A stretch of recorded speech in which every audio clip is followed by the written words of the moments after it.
resisted the idea of doing this because I thought, great, I'm just going to take on more work, and then I'll be even more busy. But it actually has worked out. So what if, Carmine, and I'm not putting it on you that you updating have to because possibly, I really think it could be, if we had one person for the entire region just sifting jobs to see if it's possible, we could train them how to do it. If they could, and sift jobs from bid document services, and sift through and see if it's possible, and that person could send it to the main estimator for the area, if it is a possibility.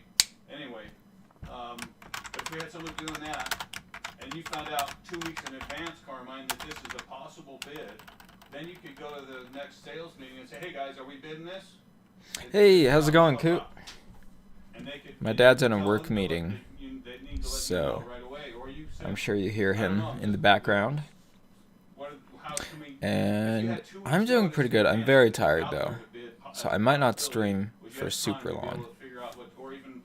Also, Coop, have you seen the Mandalorian, the episode that aired last week? Because I'm thinking of turning this into a stream where while I play, I talk about Mandalorian predictions and stuff.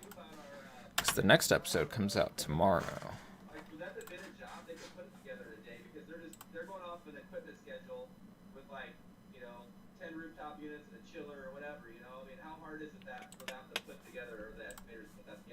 Right. Yeah, they gotta go look at stuff, but it's not as intensive as a controls estimate. Yeah, it's nowhere.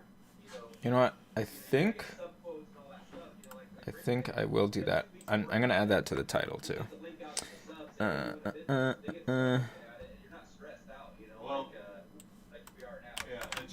You know what? I can make my titles more interesting. They don't have to be just like this game part this. What to work on when, and how to juggle my yeah, and I can juggle my schedule a little bit. And I need to get this scope out by Tuesday so that I can get the estimate created on Wednesday for this one, and then Thursday I got to work on this. But right with the way it used to be, I couldn't plan anything. What's your hit ratio though? So if you look at 100 jobs, save. Out of those 100 Oh, you haven't seen any of it, but you don't mind? Okay. Let me show you something real quick here. Let's see if I have it open. I want to share my screen. Yeah. This is a big gap.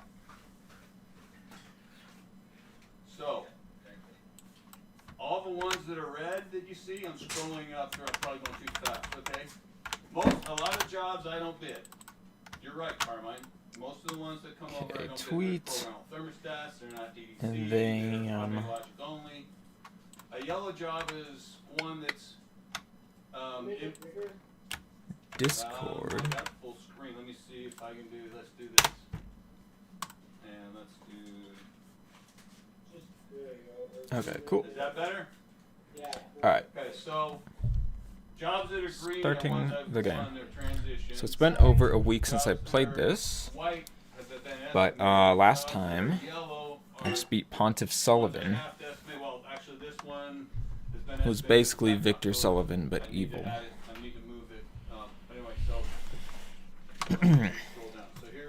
Oh, I should plug in my controller. Oh, sorry to hear that, Coot. Yeah, that's really rough. I know what it's like. So take the time you need to deal with it. It's not going to feel good, but just know that everything's going to be all right. And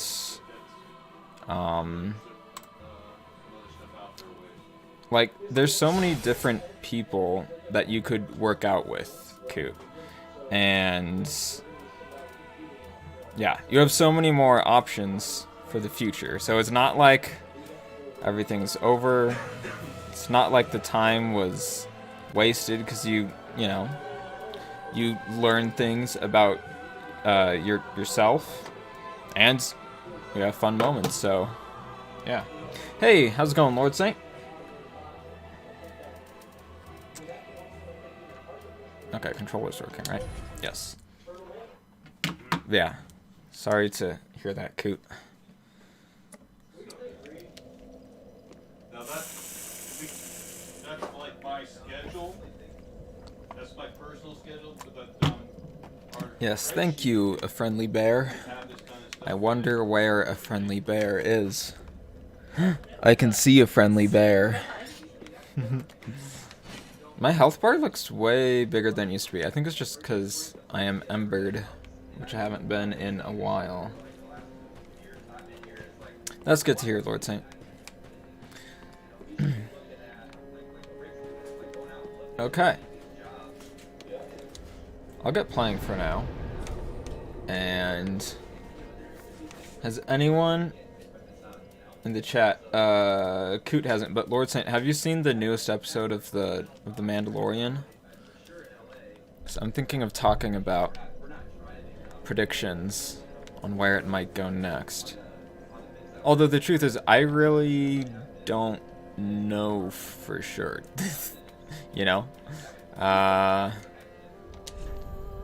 I'm interested to see what direction they'll go in with it.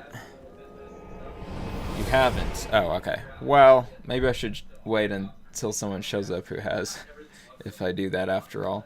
I put it in the title because it's something I feel like talking about. Alright. Hold on. I'm going to do it. Instagram post. Oh, also, I might not stream for as long as I sometimes do, because I'm tired, so I might just go to bed early, and then wake up early to watch The Mandalorian.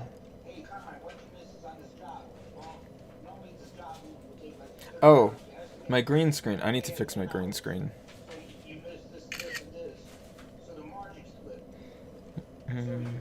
It's like, yeah, you're right. We want to sell more, but we want to sell more at a higher margin. But if the time is limited, then, like you said, I don't have a problem estimating 100 jobs, but then if we don't hear about what the gross margin is at the end of the day, then, you know, let's go bid every job that's out there, and then, you know, and then we're going to get more.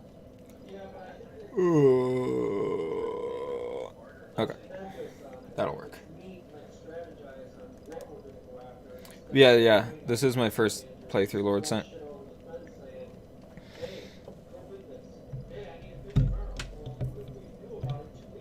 Which I usually have in the title, but this time I'm trying to, no, this isn't New Game Plus. So Dan, Yeah, I usually have that in the title, but this time I'm trying to have a different title.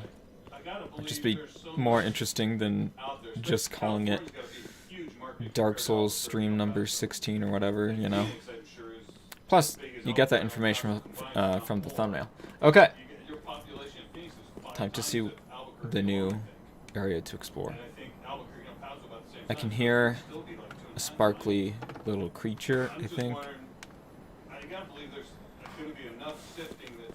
Where's the sparkle? There's multiple sparkle creatures.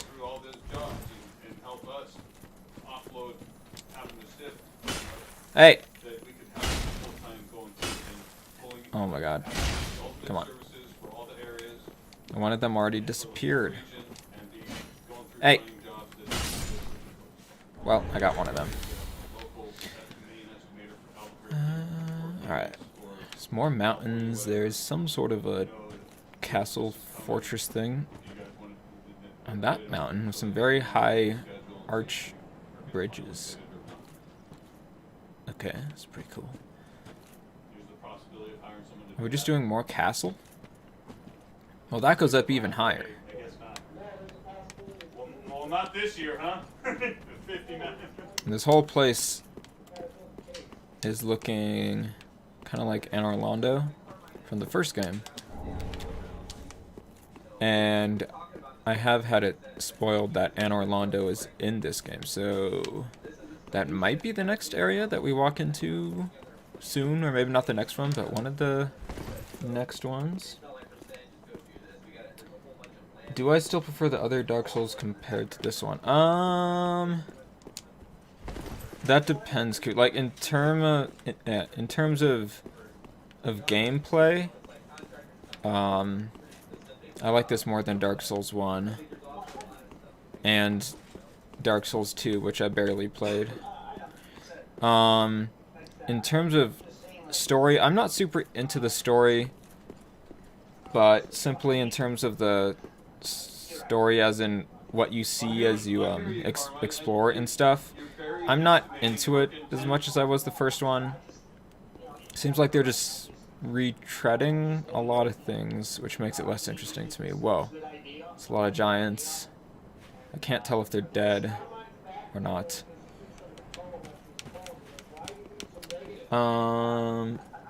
Have I seen the movie? Oh, Searching, the movie. I haven't. I've heard it's good, though. Isn't it? Whoa. Isn't it, a thriller? And hello, Ruben. Nice to see you here. Thanks for joining. And how are you today, Ruben? Also, have you seen, the most recent episode of The Mandalorian that came out last week? Because if I get people here who have seen it, I want to talk predictions for the next episode. But if I get a lot of people who haven't seen it, maybe I just won't. Because, spoilers. Okay, I can hear noise, but, like, the body's not moving as if it's breathing. Okay.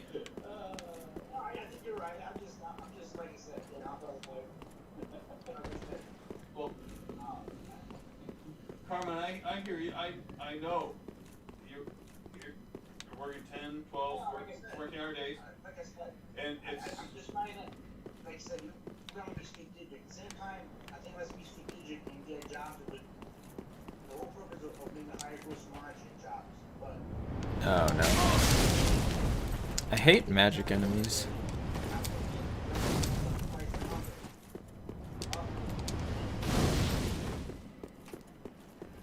Oh, I need to fix my green screen. Ah, I forgot. Okay, well, I have to do it once I'm safe.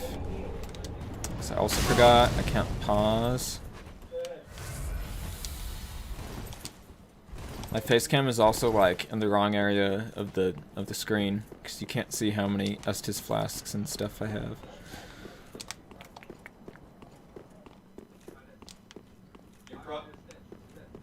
Oh, this is, yeah, this is above. Where? The church? There's an elevator. Wait, where is this? Is that... Okay, that's that church bonfire? Wait, is this right above the This is the Pontiff Sullivan boss arena. Ah, that's where this is. Okay. Hey, what's up, Lord Schwan? How's it going today? Yeah, safe. Okay. I shall fix it now. You have seen it. Oh, cool. Thank you, Ruben.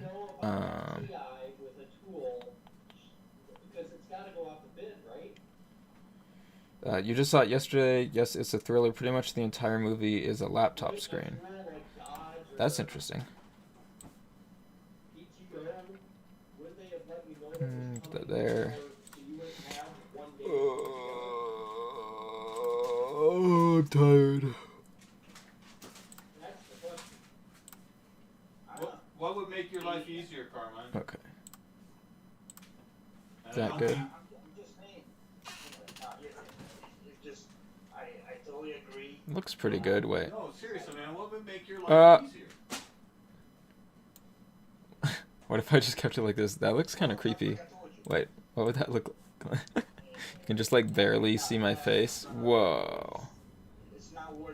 That is so weird.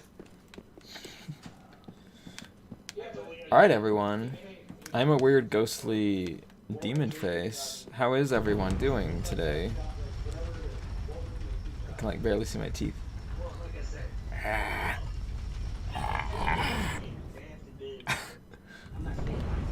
So cool and creepy looking. Okay, I should actually fix it. I prefer, I would spend more time on the job, get the gross margin higher. Hello, Numbers. At the same time, Poem Padoampa? I don't know if that's how you say your name, but hello. How are you doing today? Anyways, spooky vibes. Oh, speaking of spooky vibes, how do I get back to green screen? Here. Okay. I have started or restarted going through my horror movie marathon list again. That's weird. And I recently watched Reanimator, which is a 1985 movie. It's really a comedy movie. It's not a horror movie. Yeah, it's pretty wacky. I liked it overall. You're saying that what would Yeah, make, Searching. I hear you, Dan, but I will have to check out so Searching what at some would make point. your life easier is if you're saying in that situation there's no reason the equipment account manager All I know is it's couldn't I have guess it's some gone sort of through and determined whether or not that was thriller something. on the premise of something to do with the I agree internet. with you. Okay, why do I forget every time So for your, how to spot your a area, mimic? the account I managers think go if through the and sift chain through. faces you, it is a mimic, And they right? still do that over here. We'll find out. Yeah. But Okay. how do we Chain get them- faces how do we you. get them to get you It's a information mimic. earlier, and how do we get them to sift through He that? damages me a lot, even when my shield is up. I kind of hate these things.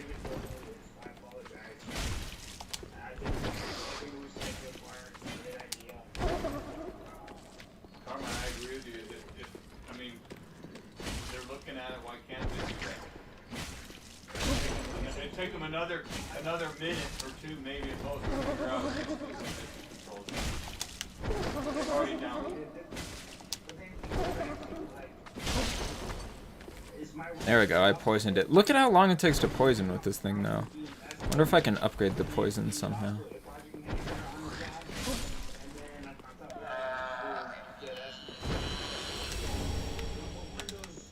Ritual spear that I will probably never use.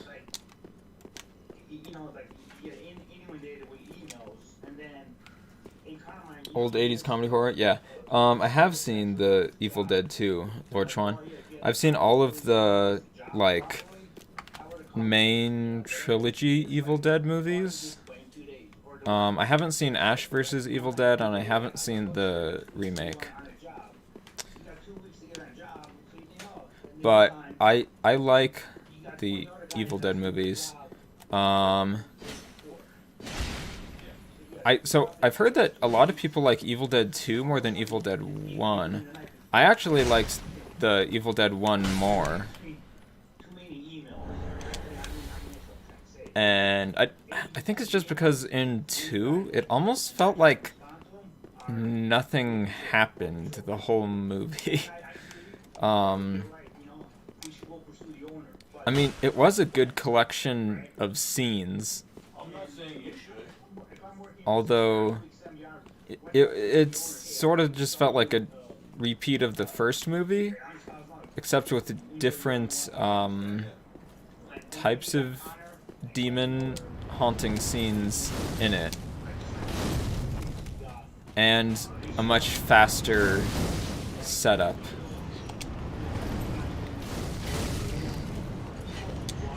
But yeah, I like both of them. And then Army of Darkness is fun. Obviously, it's not horror. It's a fantasy comedy, but I liked it a lot.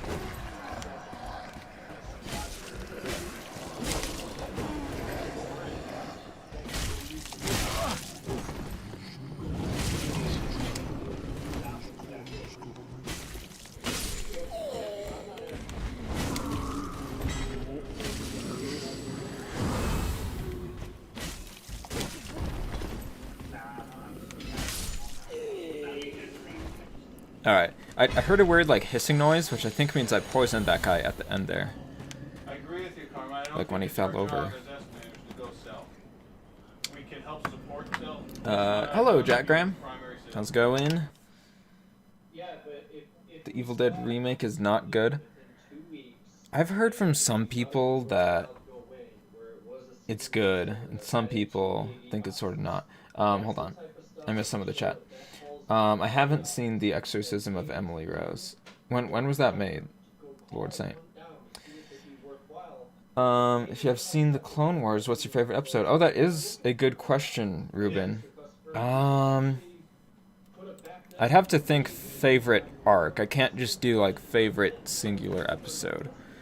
But I hear you, Cam. We can let the I would- account managers know, but they I would say my favorite arcs are probably because we don't have the last one, Yoda's journey, the one about Fives figuring out about Order 66, the one where Ahsoka leaves the Jedi Order at the end of it, and the one where Obi-Wan goes undercover as a bounty hunter. That's a really good, like, underrated arc. And the one with General Krell is really good. Those are probably my favorite ones. I might have missed a few in there, but yeah.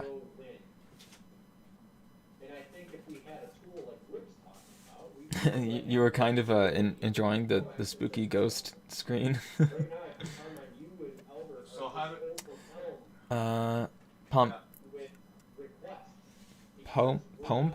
Poempa says Umbara arc, the episode where Krell gets arrested, or the second episode of the Siege of Mandalore. Good choices, good choices.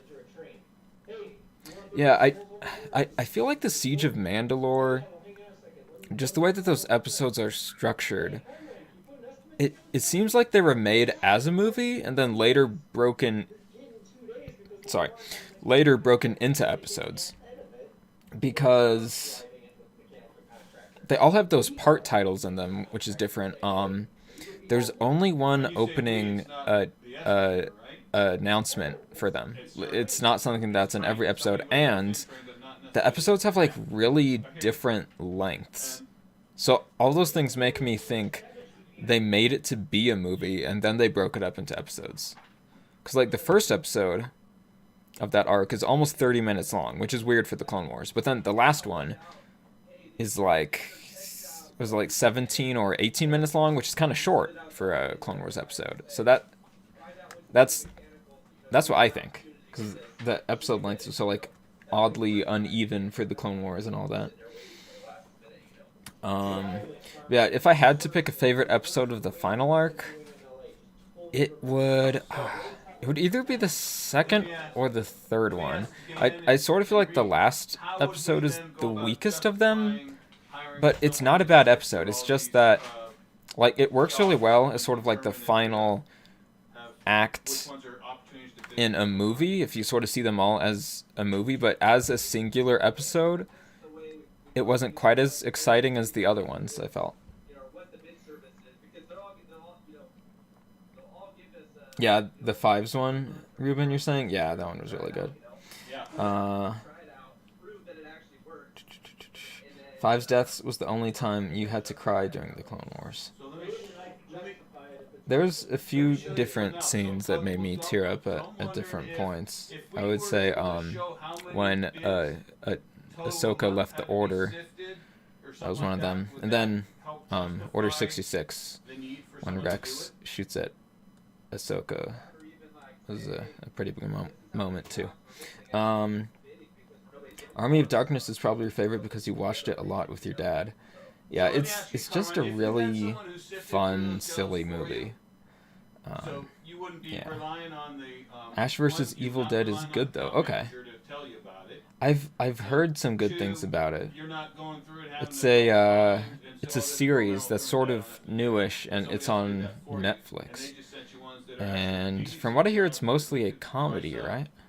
Would that save you time?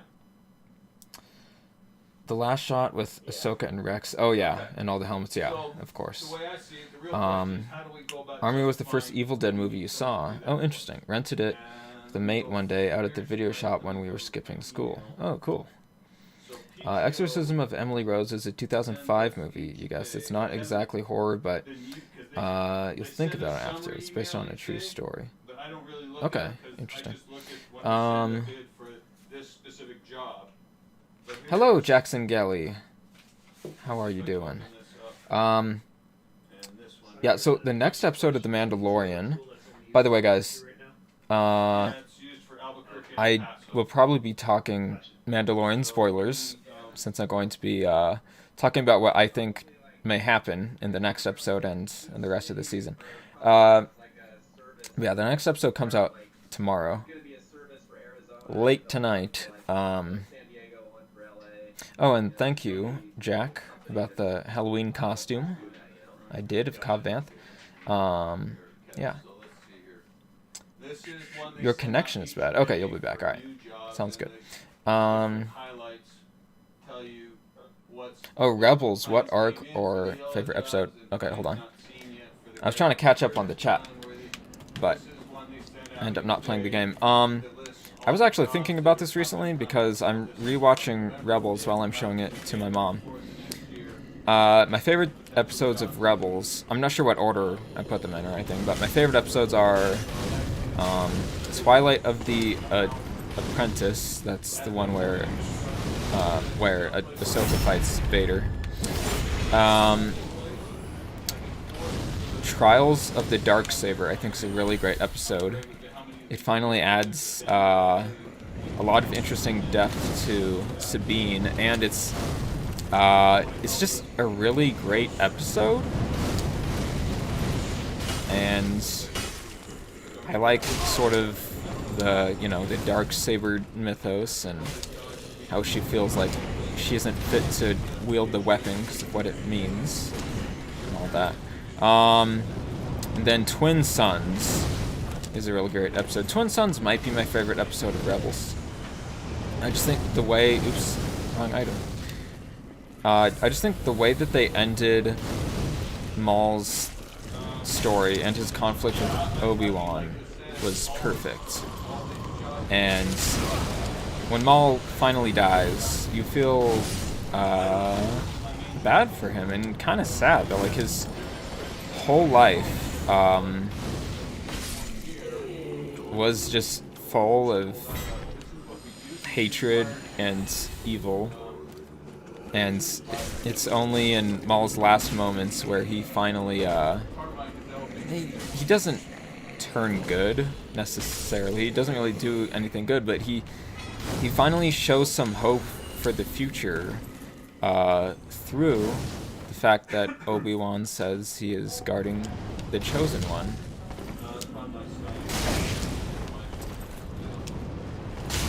Ah!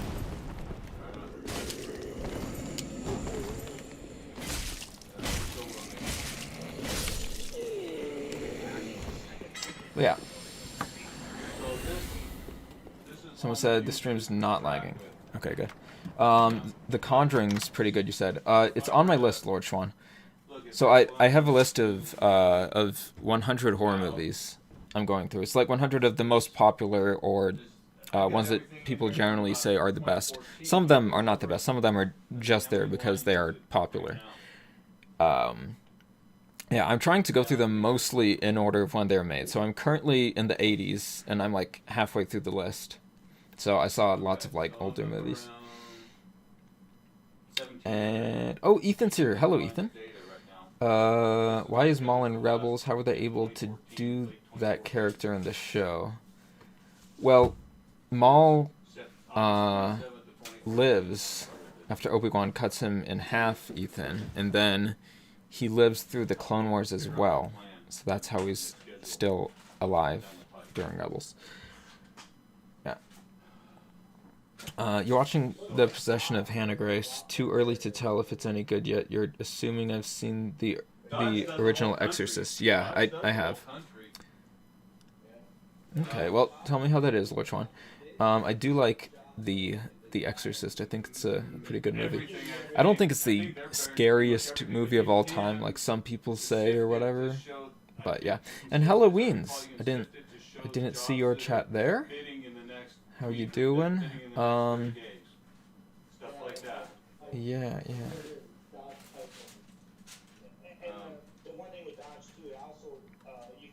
Oh, Fatter Albert said gotta go. I didn't get a chance to say hi to Fatter Albert, so sorry. But bye.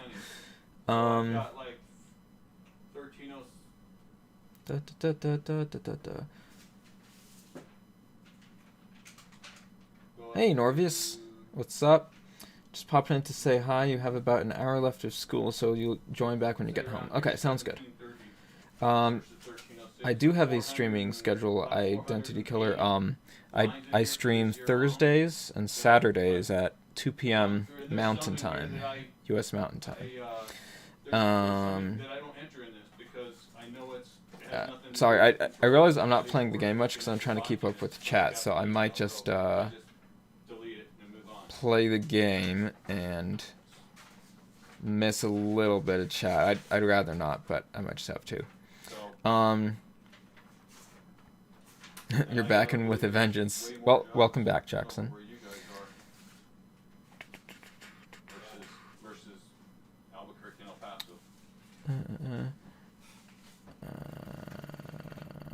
Oh, The Nun. Yeah, didn't that come out last year? Yeah. So bad. People in the chat are saying it's trash, but Probably the worst horror movie I've ever seen. Oh, you've seen it? Yeah. Is it in the Conjuring universe? I think someone was asking that. Is. Oh, okay. The Conjuring universe is trash, though. Yeah, these days they make like one good horror movie and then they have to make a whole series based on it. Or sometimes it's not even a good horror movie. There's so many horror franchises. Some of his ROTC friends, so that's why we saw it. We didn't want to, but we went with people. Yeah. It made no sense. There were so many scenes that were just hilarious when they were meant to be scary. They just looked so bad. Well, at least it was funny on accident. Yeah. Unintentionally. Darth Maul turns into a crab. No, that's one way to put it, Ethan. Alright, thank you, Identity Killer. See ya next time I see ya. Some article about about the Sinister being about Sinister being the best horror movie. LMAO. I haven't seen Sinister, but I don't even know if it's on my list because I get Sinister and Insidious mixed up. I think Insidious is the one that's on my list, not Sinister. Sinister's okay. Said it's okay. Oh, you said it got a lot right and then screwed it up with dumb jump scare noises. Okay. By the way, in the chat, who here has seen Chapter 9 of The Mandalorian? Because I'm wanting to talk about predictions of what may happen next.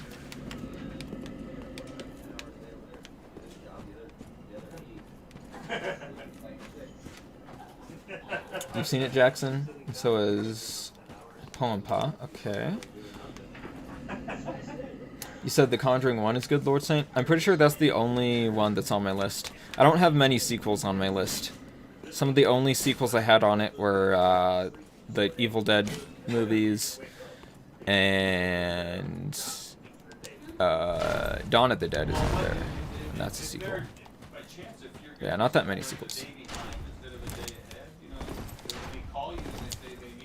And like, I only watched the first Friday the 13th and the first Nightmare on Elm Street and stuff, because like I know those have huge franchises, but I kind of just don't care. I thought the first Friday the 13th was like okay. I don't think it was that great. I sort of have a hard time understanding how they even spawned a franchise. What? I'm in the habit of hitting plain walls now, so look at that, it helps once in a while. The game wants to hide something unfairly from you.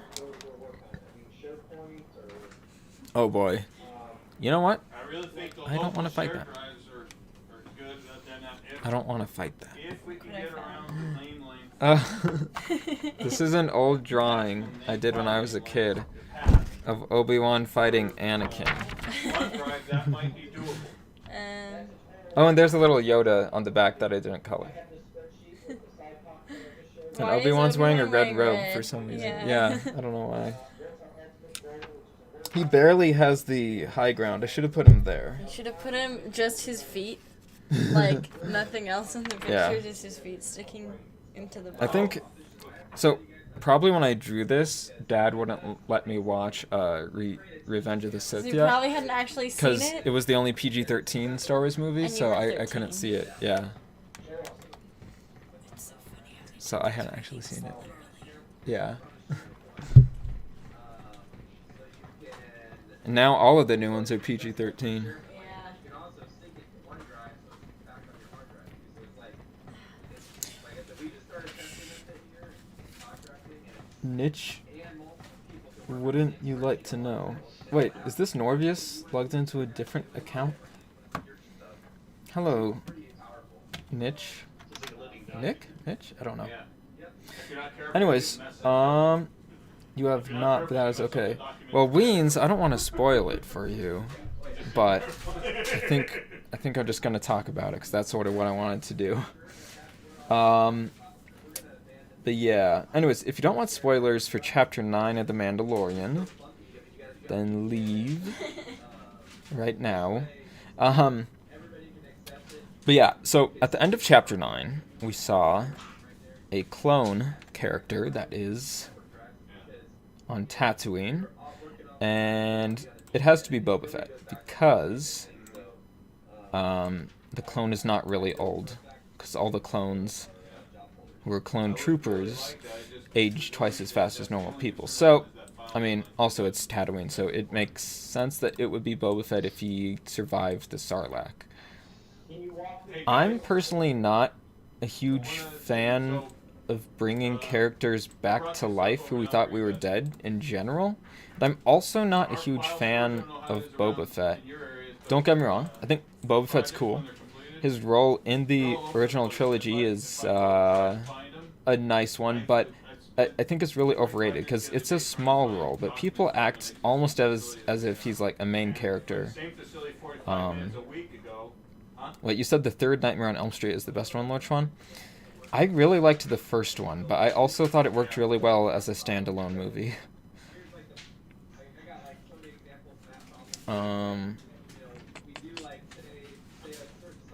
Is the thing about mutants and gore? Yes, Lord Saint, and the thing is really good. Well, I don't know what you mean by mutants, but people do mutate in it, so I guess. But yeah, I really like the thing. Also, if anyone is here to watch me play the game, sorry. I honestly, I might not play too much of it today because I am kind of tired. So I might not be streaming for that long. Yeah. I'm mostly going to talk to chat, but I will still play it some. Amazing art skills, thank you. Can't tell you anything about The Thing, you just gotta watch it. The Thing. Yeah, The Thing is a really great movie. I highly recommend it.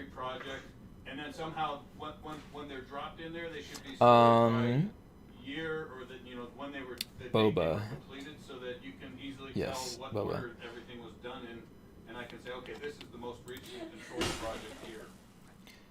So, oh yeah, so what I was saying about bringing characters back to life, like, in general, I don't like it.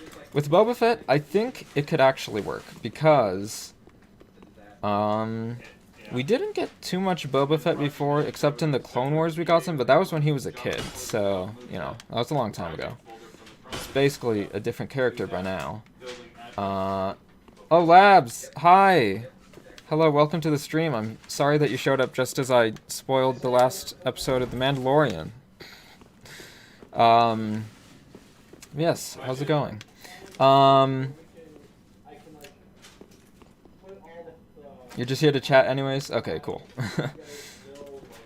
You would like to see a fight between Boba and Mando. You know, we might get that in the next episode. I have a feeling like this next episode is going to focus around Boba Fett. I mean, not as the main character. Obviously, Mando will still be the main character. But in the way that sort of, you know, Cobb Vanth and the Mos Pelgo town and the Crate Dragon were the focus of the last one, I feel like in that sense, Boba Fett's going to be the main focus of this one. So I was saying, I don't personally care for Boba Fett that much, or characters coming back to life, but, oh my god, I hate these stupid archers. Considering that we didn't get too much depth on Boba Fett's character before, this could be an interesting way to do that. And he may very well turn into a character that I like more than I did before. Even though, you know, it is sort of a fan service thing to bring him back. Because, okay. I really didn't like how they brought Palpatine back in The Rise of Skywalker, but I really like how they brought Darth Maul back in Clone Wars. Because the thing about Maul was in The Phantom Menace, he almost like wasn't even a character. We didn't know anything about him. He just looked cool, and that was pretty much it. Also, I swear to God, if this is like that part of Dark Souls 1, I'm gonna be very angry. But anyways, what they did in Clone Wars was they took a character that didn't have much character to him in the first place, and they added a lot and made him really interesting, which might be what they end up doing with Boba Fett, which would be really cool. Also because, okay, the thing about Palpatine's death that I think makes it worse if they bring him back is, A, his death was very obviously definite that he died because he exploded. It's funny that I say that just as I die in the game. Hold on, chat's going kind of fast. I gotta scroll up.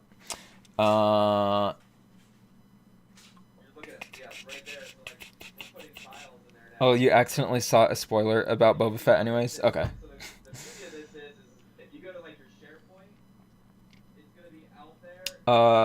Recommend you a horror movie that makes you think about the movie. No goofy jump scares or gore, etc. Lord Saint. There's quite a few. A classic horror movie that I think is really great is Rosemary's Baby. If you haven't seen it before, I don't think it has any jump scares. I don't think it does. But yeah, it's a really great sort of mystery going on in the background of the movie. It really makes you think a lot about it. Yeah. And then if you're looking for a more modern movie, I would recommend The Wailing. It's a Korean horror movie. But it's really interesting. Makes you think a lot about it. Oh my god. Labs. Thank you for becoming a member. Let me catch up on some more chat before I get to that. But thank you.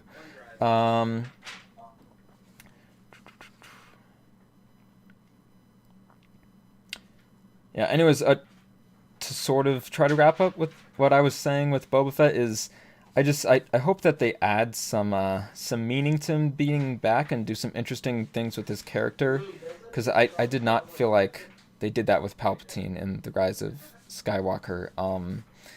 Also, his death was meaningful to the story because Anakin sacrificed himself, and it was a pretty big thing. And they sort of ruined that by bringing him back. But Boba Fett's death was not meaningful in the first place, so it's not like they're going to mess anything up.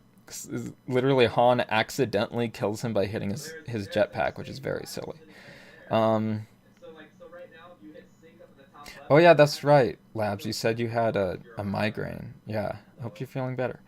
So that's like the cool thing is that like A fight between Mando and a Force sensitive? I don't know about that, Jackson. I feel like we'll we'll probably get Mando versus Moff Gideon. I'm guessing that'll happen at the end of this season.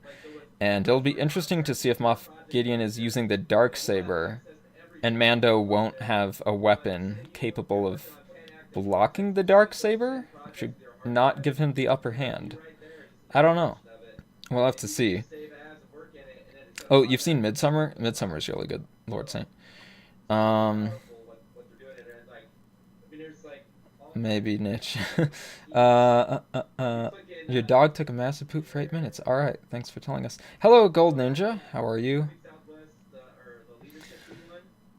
Oh yeah, The Lighthouse is a fantastic movie, and it will make you think about it a lot. So if you're looking for that type of a horror movie, yes, I have seen Get Out. Get Out was really good. Wondering Labs, you have Taylor Pog. Thank you for being a member, Labs.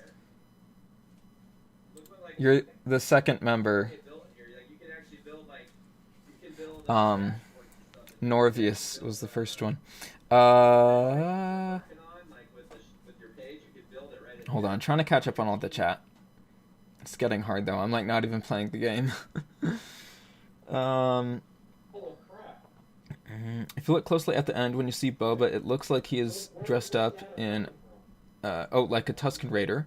And if you watch closely at the campfire scene with Mando, Cobb and the Tusken Raiders, one Raider, what? Oh, one Raider acts a bit sus, so maybe that's Boba undercover. I was thinking the same thing, Pompa. Not that Boba Fett was necessarily that specific Tusken Raider, but I did notice he was dressed in their garb with their like weapons, just obviously not with the mask stuff on. So I was wondering if he was one of the Tusken Raiders who helped them take out the Crate Dragon. And so it's 5 years after he went into the belly of the Sarlacc. So I'm guessing he got out relatively soon after that. And then I guess he's been living as a Tusken Raider for this time? He's dressed like one. So I'm guessing as soon as he got out, maybe he was really tired from getting out and he like passed out or something, and the Jawas found him and they took his armor. That's what I'm guessing. We might get a flashback to it to see what happened. I'm guessing we will. Maybe. I don't know. The Godfather is a horror movie. From this one scene early in the movie. The Godfather's not a horror movie. Is it the horse scene? The horse. I've seen The Godfather once, and I think I was tired when I saw it, so I forgot some things in the movie. But he's saying it's scary from one scene early in the movie. Ask him if it's the horse scene. Is it the horse scene, Ethan? Did we lose everyone because it's like silent, or is that breaking? I'm muted. I'm muted. The second of us. Yes. Figured you didn't want to ride a horse right now. I was thinking of The Last of Us for some reason. When you said the second of us. This is I would love to know like where the data came from that's showing up. Yes, welcome to memberhood. Welcome to our cult. That is not a cult. Oh, okay. I thought you were Norvious. Because you were calling me son. I thought that was you, Dad. It is, okay. Moff Tarkin, you mean? Wait. No, not Tarkin. Moff Gideon. You don't expect it to happen, but you're optimistic. The final episode could be Boba and Mando versus Moff. Maybe. Anyways, I think the next episode is going to focus on Boba Fett. I wonder if Boba Fett knows Mando has his armor. Okay, so if he was one of those Tusken Raiders, then he would see that Cobb Vanth gave Mando the armor. And that's probably why he's looking at Mando as he leaves. Maybe he wants to get his armor back, but like, it's been 5 years. Maybe he likes living as a Tusken Raider. I don't know. He would still probably want his armor back. So I'm guessing... Alright, so the next episode will start on Tatooine. The whole thing might be on Tatooine. I don't know. But Boba Fett will probably track down Mando once he goes back to the mechanic lady, I would guess. And then...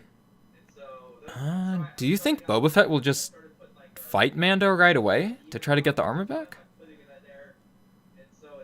Because, like, okay, Boba Fett's been living as a Tusken Raider probably for 5 years. So, I don't know. He might have changed quite a lot as a character. We'll have to see. I don't know exactly where they're going with that.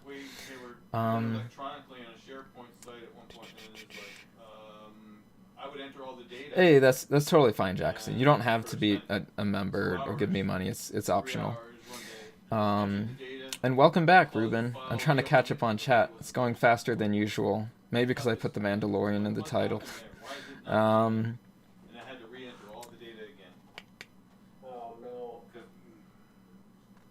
Oh, you were talking with Zabas about a one weird Tusken?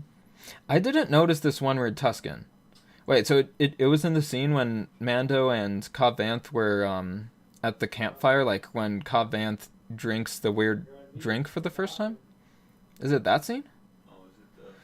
Yeah, Sarlaccs take thousands of years to digest meals. I would just think Boba would have gotten out of it quickly, or else he would have died, unless he ate whatever was in the Sarlacc's belly to survive and drank whatever is in there. Ew. Busy digging up more. Yeah, I'm guessing he wasn't in the Sarlacc's belly for 5 years. That would seem weird to me. 88 bidding next 60 days. Yeah, Willem Dafoe does deserve an Oscar for the Lighthouse. I can't tell what. Yeah, Tripletron. I think episode 2 will focus on Boba Fett and Mando meeting Boba Fett. So, might be the whole episode on Tatooine? Or maybe Boba doesn't fight Mando right away. Maybe Mando... where would Mando go next? So he has Boba Fett's armor.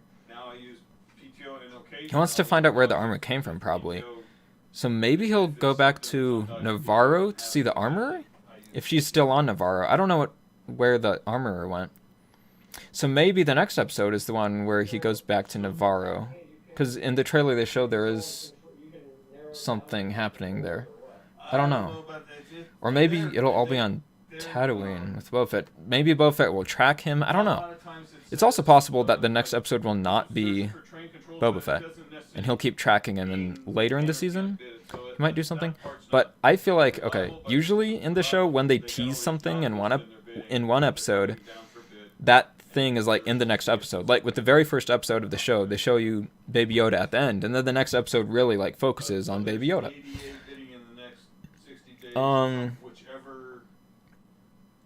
Jim Pickens and then Turg? What is that, Norvious?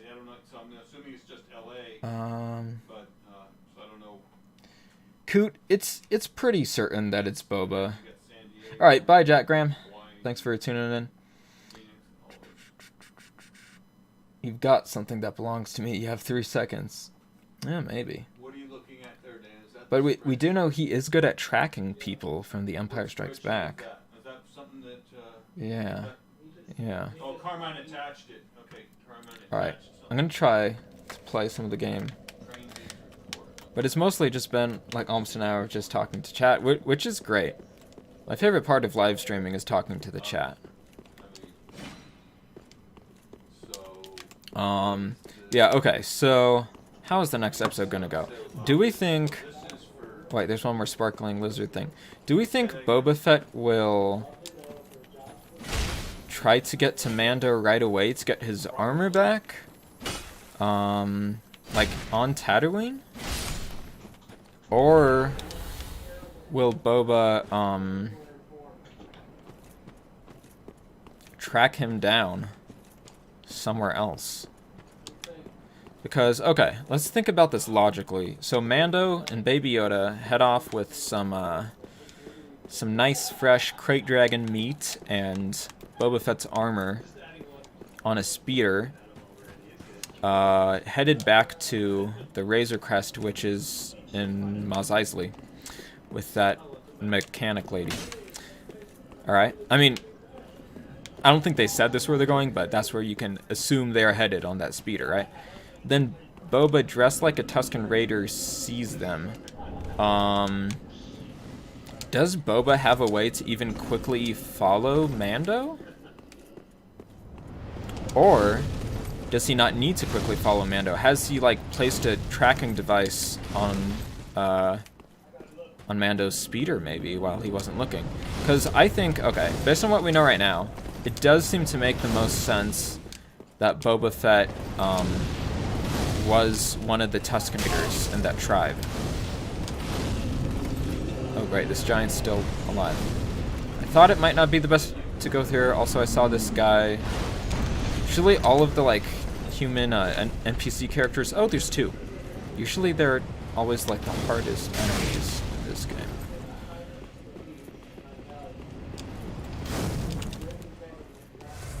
So, unless Boba steals a speeder, he might not logically have a way to catch up to Mando and track him down right now. I feel like if he does, then he would encounter Mando in Mos Eisley at the mechanic lady's place. But okay, this seems to be not as shitty as the part from the first game that was similar, but still kind of tough. Oh, nice, you've got pizza.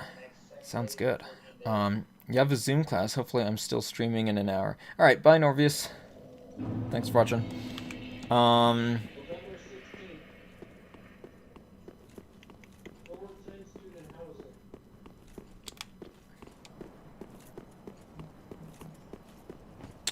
Yeah. What was I talking about? Give me a second. Boba Fett? Okay, so the first option is Boba Fett encounters Mando, or I guess we could call him Din Djarin, because that's his name. I'm not used to that, because it's only been said like one time in the whole show. Hey.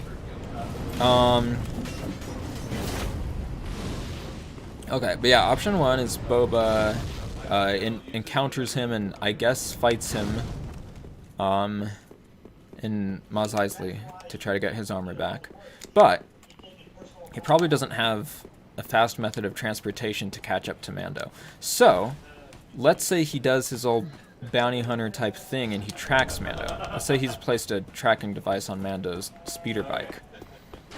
Then maybe before Boba has the chance to catch up to him, Mando leaves Tatooine.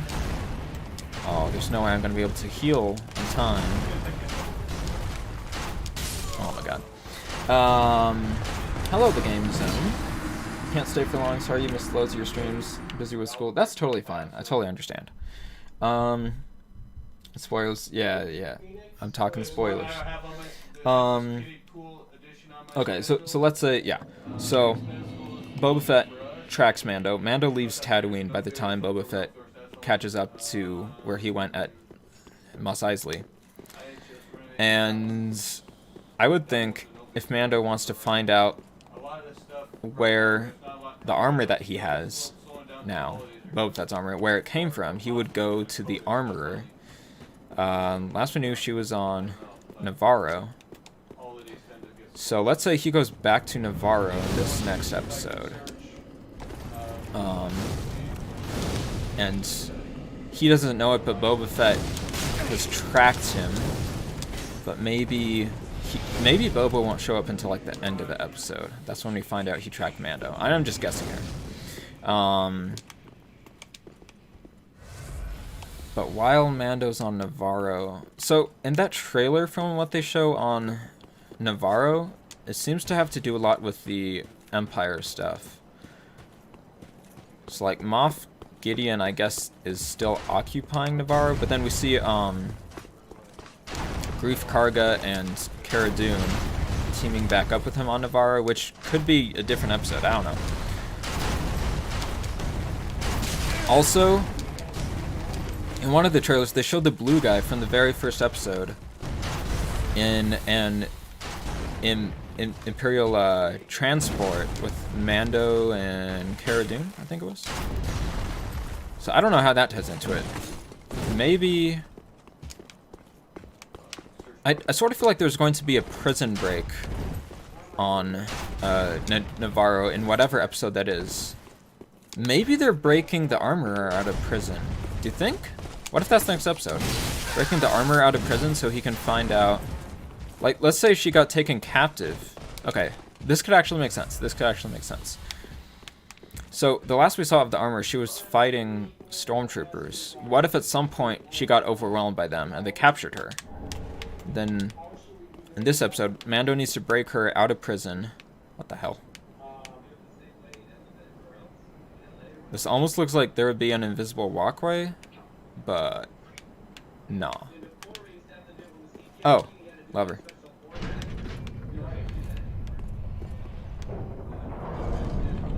It's quite Anor Londo-y with this big thing. Yeah, so let's say... Okay.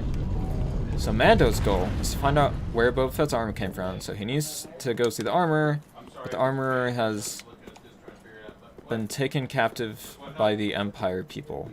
So Mando needs to break her out, and he's gonna do so with the help of Greef Karga and Cara Dune. That would be my... Okay, you know what? After thinking this through, that's my best guess at what the next episode will be.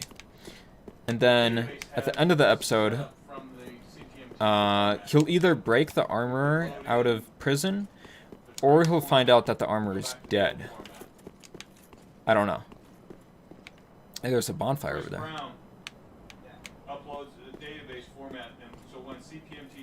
Yeah, so I think he either... Like, if this whole thing happens that I'm talking about, he'll either break the armorer out of jail, or he'll find out she's dead, and he can't break her out of jail. And then,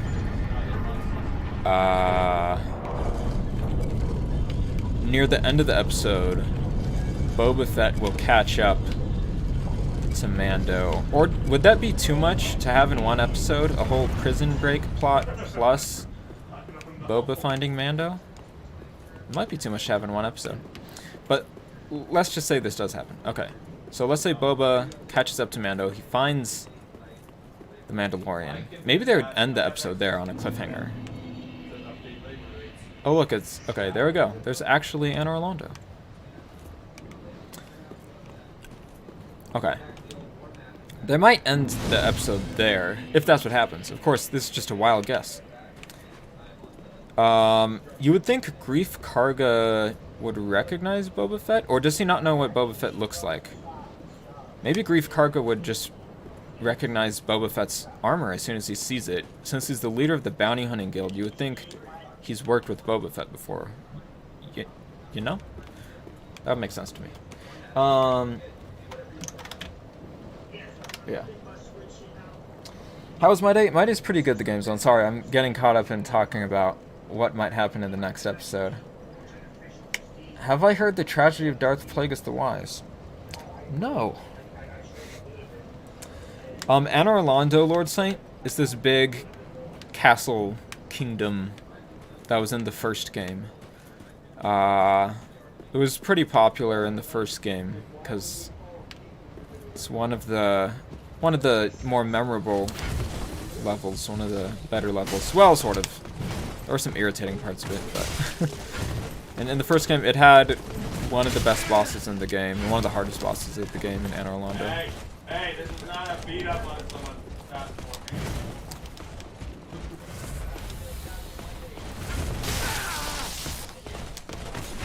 So, if Greef Karga recognizes that it's Boba Fett's armor,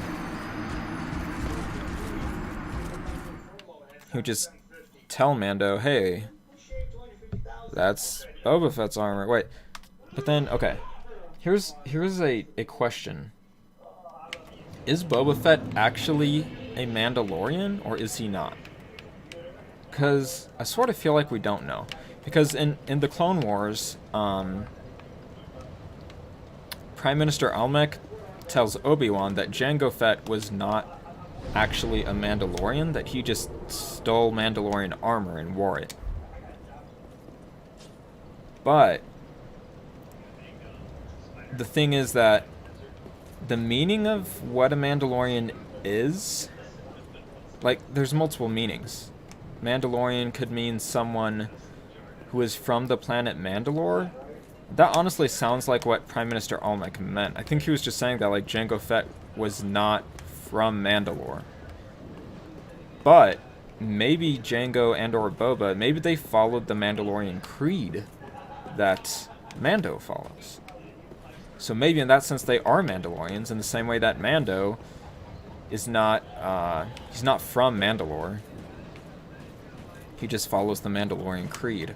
Then also, I think in this season, I think they're going to find some way to answer why Mandalorians are sort of different across different Star Wars shows.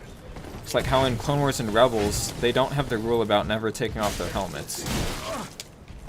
I feel like they'll answer those questions and clarify that in Season 2 at some point. So maybe Boba Fett will be part of the key to that? I don't know. But my guess, okay, with the whole helmet rule, I'm guessing that's only a rule of the clan of Mandalorians that Mando is a part of. It's sort of weird, because in a way, I would think, okay, these guys are really hard and making me mad. But,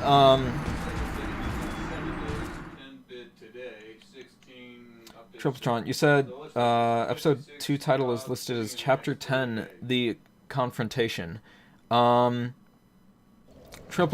here's the thing.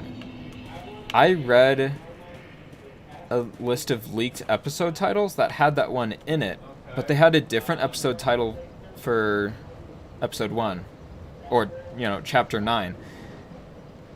So the actual title was not the same as that one that you're getting the leak from. So I think either the leak was wrong or they changed some of the episode titles. So I'm just going to assume that leak was wrong.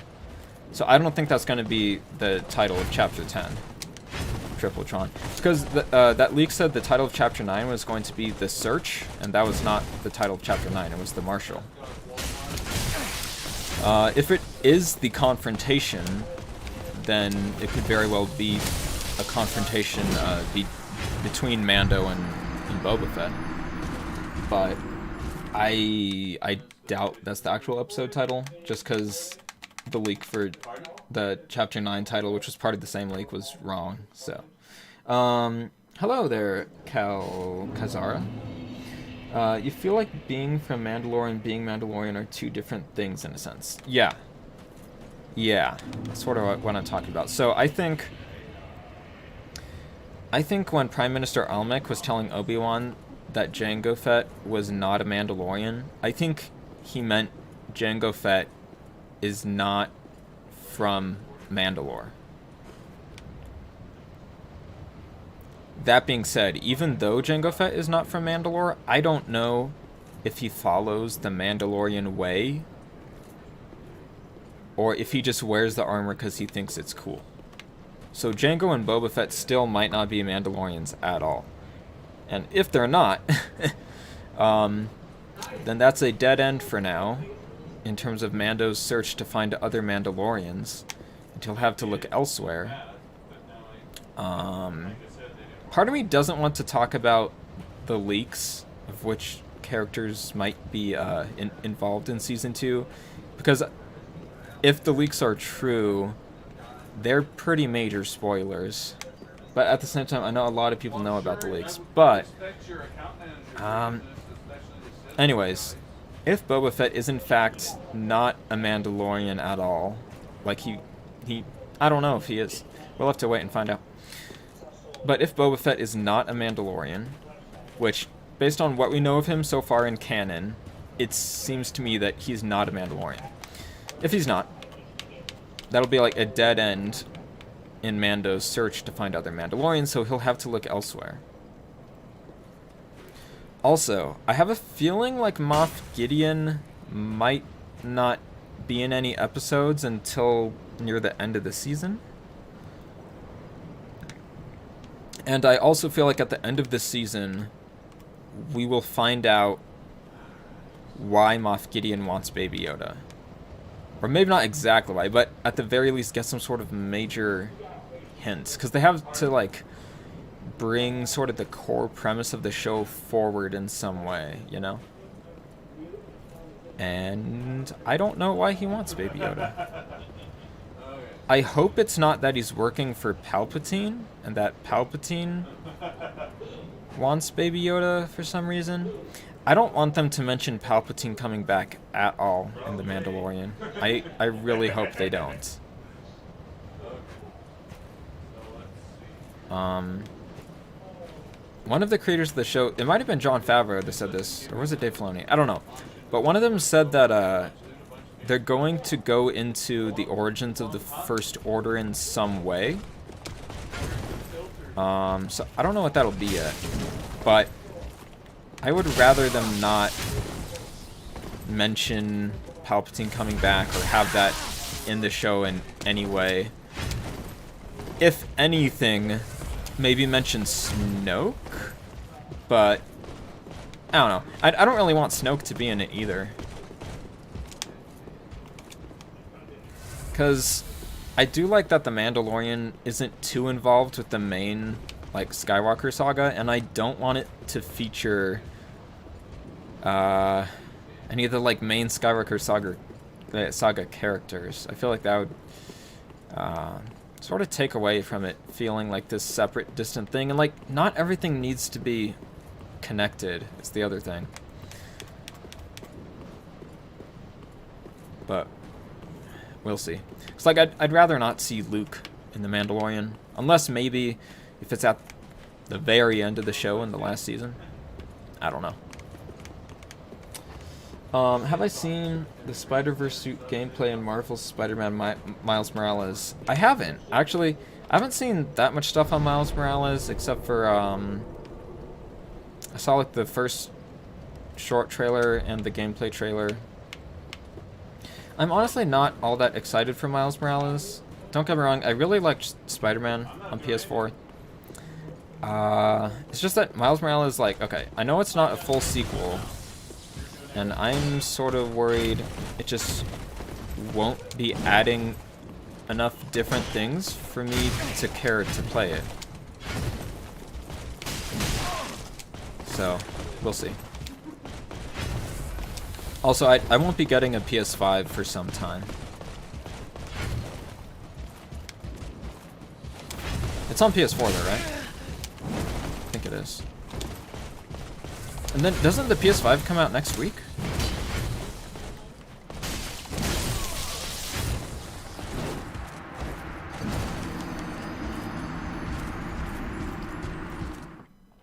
The suit has a different frame rate. Oh, what? Compared to the game.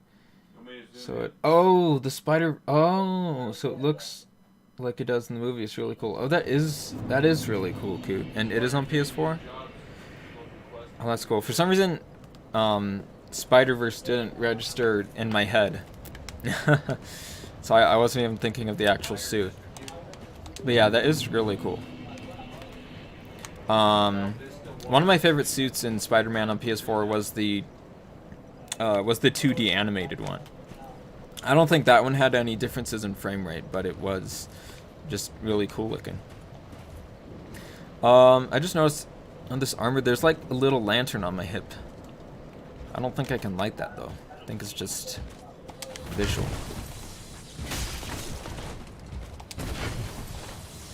Maybe I should skip these guys? I don't know.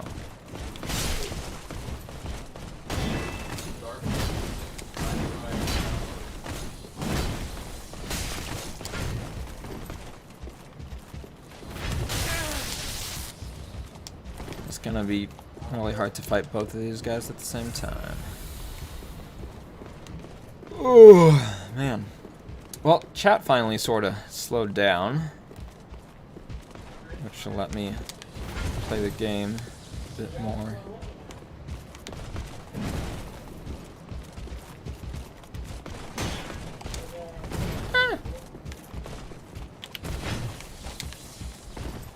Yeah, maybe I shouldn't parry the spear guy. I find it a lot harder to parry spears than swords.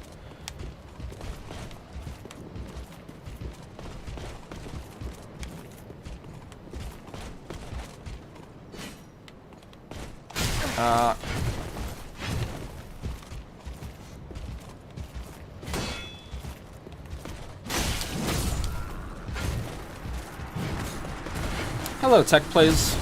How are you? Yeah, anyways, I'm gonna go ahead and say I don't see anything in here. that's my prediction for the next Mandalorian episode. It's kind of out there. I don't know. I came up with it all on stream. I was thinking Boba Fett would be in the next episode before, but I didn't think it all the way through yet to realize that it seems to make the most sense to me that Boba Fett's not going to encounter Mando until he tracks him down after he leaves Tatooine. And that Mando would probably go to Navarro to see the armorer about Boba Fett's armor next. Unless the armor isn't even on Navarro. And she might be dead, so I don't know. Well, they could also be using a different Yeah. name for the project. For me, just thinking about where the story is heading, the most logical path for the next episode to take would be Mando goes to Navarro to see the armor, and Boba Fett tracks him there.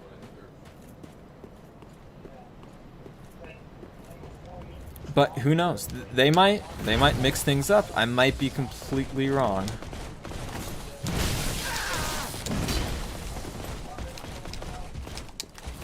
You know, maybe it takes a different direction and Boba Fett fights him in Mos Eisley. I don't know. Anyways, that's that for now. That's probably all I'll talk about Mandalorian predictions for today. Alright. I'm gonna skip past these guys.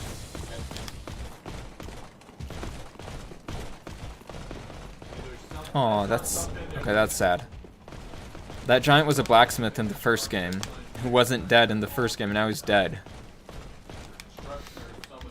You just saw the suit, and it's so cool, it looks exactly like in the movie. Yeah, oh, one thing I noticed, with the Boba Fett armor, it has, like, a red light on one side of it, that, like, it, like, goes back and forth, and it might, like, blink a little bit. Was that in the original trilogy, or did they add that? I can't remember if that was in the original trilogy or not.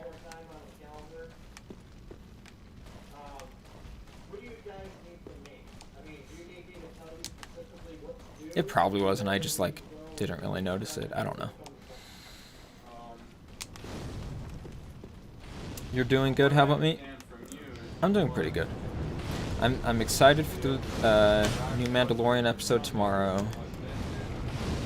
But today I am rather tired. And I might be ending the stream sort of soon because of that. Moonlight arrow. Whoa, okay. So like I've said in the past, wait, I should open this door. It's gonna be a shortcut. I actually know where I'm going, because it's the same layout as... Oh my god, what the hell is that? Open this, open this, open this. Oh, I can't open it. What the... That looks like something from Bloodborne.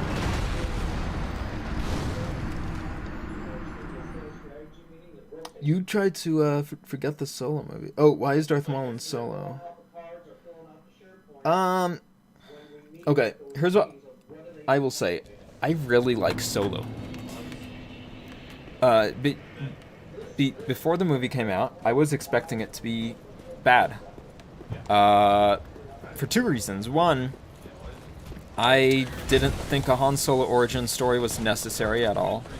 And the other reason is that after Rogue One, which I didn't like very much, I expected to it to take a similar direction as Rogue One and just be fan service with very little substance, but I was wrong.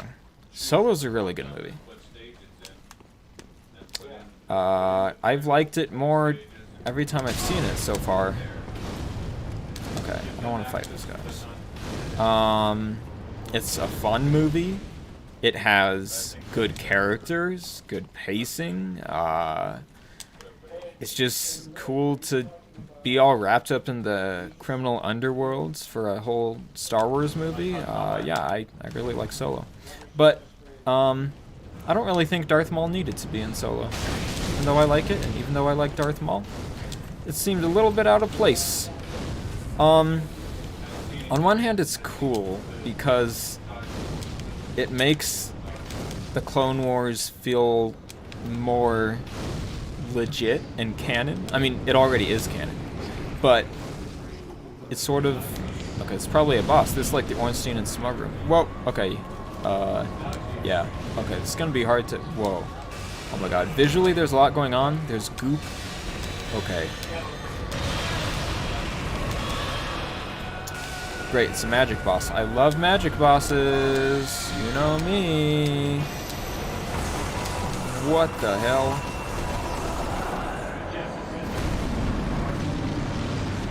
Alright, well, that didn't take long to get to the next boss. Anyways, what's it talking about? That boss totally threw me off. Oh yeah, Solo. Okay, it's cool that Darth Maul is in Solo. Just to sort of, you know, show that the Clone Wars did matter. We're gonna show something from the Clone Wars in live action. I mean, yes, Darth Maul's in the Phantom Menace, but you don't know that he came back until you watch Clone Wars. I think, okay, what I would have preferred in Solo is if Maul's scene in the movie was more subtle. I don't like that he takes out his red lightsaber. I think that was sort of just fan service and totally unnecessary. But it makes sense that Darth Maul is still in the world of crime after the Empire has taken over, because that's what he was doing in the Clone Wars. So in one way, I think it's really cool, and in another way, I feel like it's kind of weird to put him in the movie. Okay, it's weird if that doesn't go anywhere. Like, there needs to be some sort of sequel to Solo, or something that carries on that story with Maul and Kira in some sort of Star Wars media in the future, or else Darth Maul and Solo feels completely pointless. Like, that scene needs to be setting something up, or else it's just weird fan service, you know? I personally would not mind a Solo 2. I don't think Disney's going to make a Solo 2, though, because the first one flopped. Did not make them as much money as they thought. In fact, I think they lost money on that movie. I don't think they made money.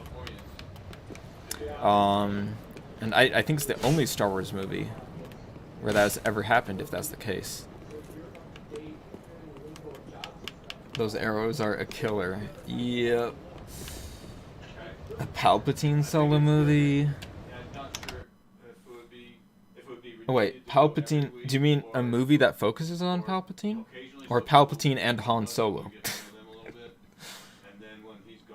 Rogue One is a good movie, although you're not sure what a Bothan is. Oh, the Bothans, which one? Okay, so when Mon Mothma says many Bothans died to bring us this information, that was the plans for the second Death Star, not the first one. So that's not Rogue One. The Bothans were for the second Death Star. Rogue One was really good, and if you say otherwise, you're simply wrong. I'm sorry.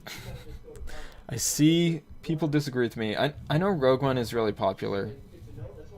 Solo good, but boring too. Well, Solo's not boring at all to me. You liked Rogue One better. Ethan says Rogue One is trash. Alright, Ethan, we both don't like Rogue One. I don't hate Rogue One or anything. There's good parts of it, and I did have fun watching Rogue One for the first time. I mean, it's not nearly as bad as The Rise of Skywalker or The Phantom Menace. So they feel more comfortable coming to us when But it's time. I don't think Rogue One is very good. I get that people like it because it has a really cool third act with some really great action scenes, and that's my favorite part of the movie too, but I don't like the characters in Rogue One. They're very underdeveloped, and in a movie where all the characters die in the end, I feel like you should actually care about those characters before they die. And I really didn't care about any of them except for the droid. And maybe, what's his name, Chirrut?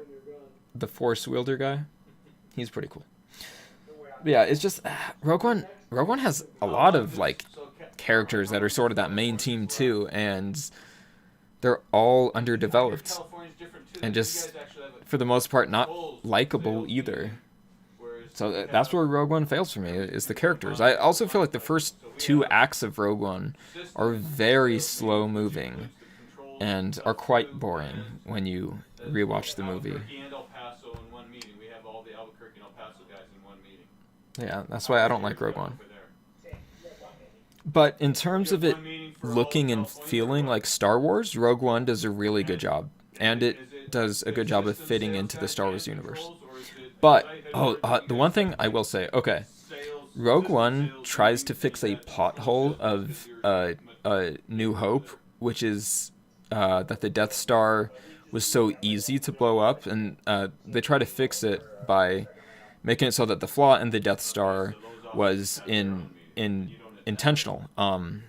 Galen Erso put it in there on purpose. But I have an issue with that, because I don't think that's a plot hole in A New Hope, which is my favorite Star Wars movie, A New Hope. You're going to stay up till the episode releases. Nice, Tripletron. I'm going to go to bed early and wake up early and watch it, because I'm tired. To be honest, you're not picky about Star Wars. The only movie you really disliked was Rise of Skywalker. I'm the same way, Jackson.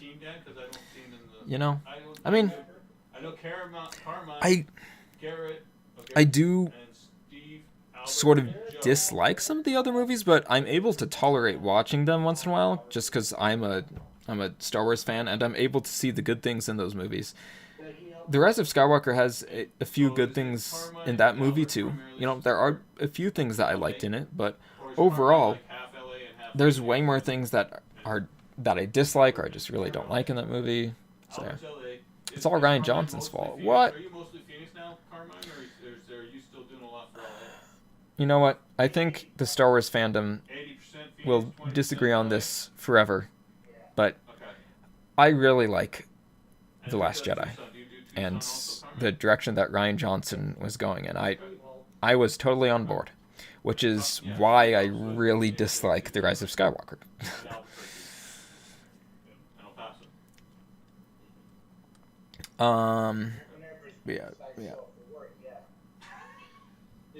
Yeah, Jackson. I feel the same way. The Skywalker saga, it starts with one of the worst movies and it ends with one of the worst movies. Ethan, you said that Attack of the Clones had a better third act than Rogue One? Yeah, that makes it a lot easier. I prefer Rogue One's third act, but as an overall movie, I might prefer Attack of the Clones. I don't know, that's a tough one. I feel like Attack of the Clones is more exciting to watch, because I think Rogue One can be quite boring, but I think Rogue One is overall probably a better movie, even though it's more boring. I don't know. Like, if I had to pick one of those movies to rewatch, well, okay, to be fair, I have seen Attack of the Clones more recently than I've seen Rogue One, so that would affect it. But let's say that wasn't the case, and I had to pick to watch either one of those movies, I would probably watch Attack of the Clones, and I'm not a big fan of that movie either, but I think, it has its fun moments. It's a fast-moving movie too, which helps when Rogue One is so slow-moving. You like Jar Jar, Ruben? Okay. I won't knock you for liking Jar Jar. You like what you want to like. I've honestly heard of very people who say that they actually like Jar Jar. Very few, but that's alright. Does it use light or what? The movie was trying way too hard to get butts in the seats. Wait. Oh, Rise of Skywalker. Yeah. Who was it that bought one and put it in their house over in Phoenix? Oh, Mike Gehringer has one, I think. You feel so bad of how much the Jar Jar and young Anakin actors were harassed after the Phantom Menace. Yeah, me too. It doesn't make any sense to me. Like, okay, if you don't like the characters those actors played in the movie, like, first off, it's not really the actor's fault. Like, yes, I mean, the actor chooses to play the character in a certain way, but they're being hired by a director or a casting director to play the part and to act the part in the way that the director wants them to, and it's a part that's written by a screenwriter. So in general, actors are just doing the best job with what they're given. So most of the time, if a character ends up not being good or not being likable, it's not the actor's fault. Plus, even if it was the actor's fault, you shouldn't bully the actor or send them hate messages or death threats. It's all insane to me. And the same thing happened to Rose Tico, not Rose Tico. It's not the actress's name, it's the character's name. Kelly Marie Tran. Totally unfair. By the way, I like Rose. I think Rose is a great character. And I was really disappointed that she was barely in The Rise of Skywalker. Yes, Rose has a few cringy lines in The Last Jedi, but overall, I liked Rose in The Last Jedi. Did you stop recording yet? But yeah. It's bad. It's really bad that fans do that. And I mean, obviously not all fans, but some fans. Because, I think his name is Ahmed Best, the actor that plays Jar Jar. He was bullied for his role as Jar Jar, like online, maybe even somewhat offline, I don't know. But he was driven to thoughts of suicide, and he almost like went through with it or something. He's talked about it in the past. It's just like, wow. It's bad. And then the actor who plays little Anakin, what's the actor's name? Jake Lloyd. Jake Lloyd got into weird issues too after the whole thing, after being bullied for it. So yeah, it's just be nice to people, okay? Like, you have to realize movies are just movies, you know? Even if you don't like a movie, so what? It's just a movie. Move on with your life, you know? That's how I feel. Anyways, I'm going to catch up on chat a little bit, then I'll fight the boss like 1 or 2 more times, and then I'm going to end the stream. Oh, Jackson, episode 2 of the Mandalorian, it comes out at 12 a.m. Pacific time. So that's 1 a.m. for me. 1 a.m. Mountain time. Yeah. What are you vibrating over there, Carmine? I was thinking that's like What did you say? Hey, Carmine, you there? Jackson also likes The Last Jedi. Yeah. I know. People have been shocked to learn that I like The Last Jedi, because I think most of the Star Wars fans who watch me are, in general, prequel era fans. Because I did, after all, do a fan edit of one of the prequel movies in the Clone Wars. He didn't commit suicide, but he had thoughts of it, and he almost did. Hopefully they know what they're doing. The so-called guru guy, whoever You wouldn't. 2 a.m. for you, triple draw. Well, as long as Bill responds to Dan's request. Your time zone Central Time? Okay. 3 a.m. Eastern Time, yeah. Oh, Coot. Dan has one Here, look, advantage look, over Coot. you. I have Dan Hollow has one Knight advantage in over my you. library. He's in the Phoenix So office I'm gonna where play it Bill at some point. Where is it? resides. H. So he can go to his desk and Hollow say, Knight. "Bill, There it is. what's the deal, man?" I'm gonna play it at some point, Coot. I just haven't gotten to it yet. Respect for people that they actually want to help. Oh.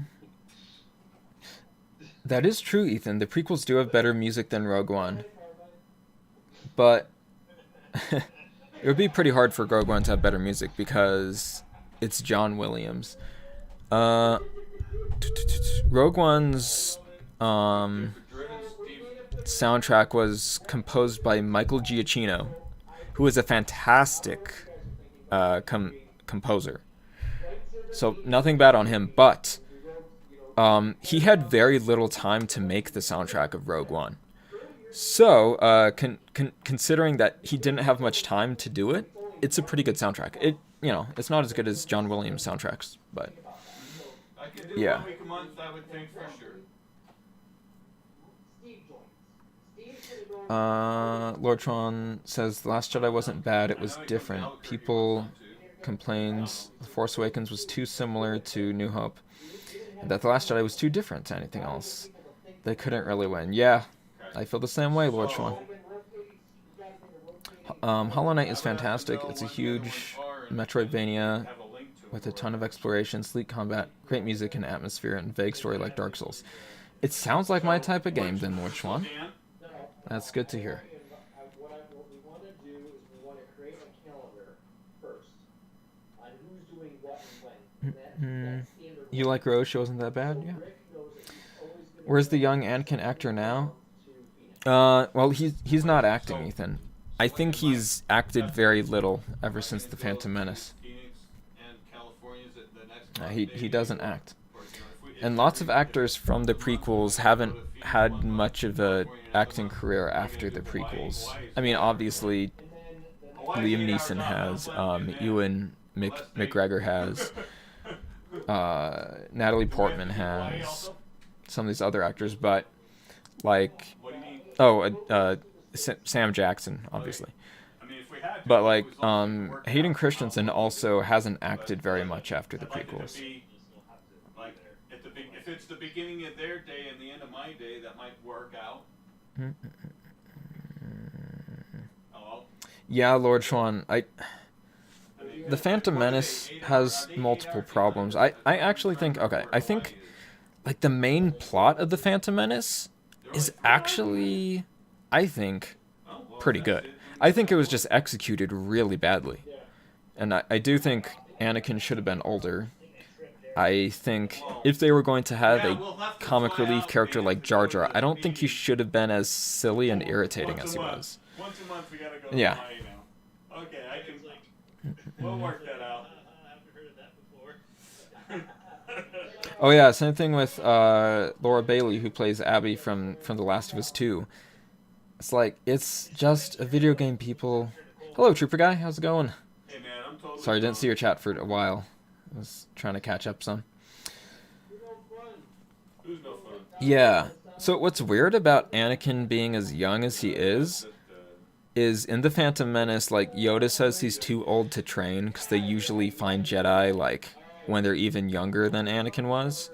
But the plot point of Anakin being too old to be trained would have still worked if he was older, like if he was a teenager. In fact, it would have worked even better. So